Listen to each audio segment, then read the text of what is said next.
আসসালামু আলাইকুম ওয়া রাহমাতুল্লাহি ওয়া বারাকাতুহু। আজকের কথাগুলো ওই সমস্ত ভাইদের জন্য যে সমস্ত ভাই মাহে রমজান পর্যন্ত হায়াত পেয়েছেন অথচ রোজা রাখতেছেন না।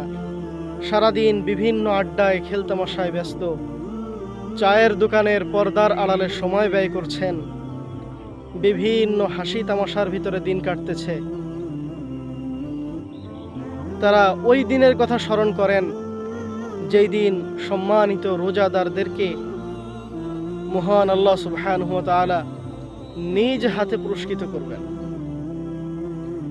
ওই দৃশ্য দেখার পর আপনার যেই পরিমাণ আফসোস আর অনুশোচনা হবে, ওই দিনের আফসোস আর অনুশোচনায় বিন্দু পরিমাণ কোনো কাজ হবে না।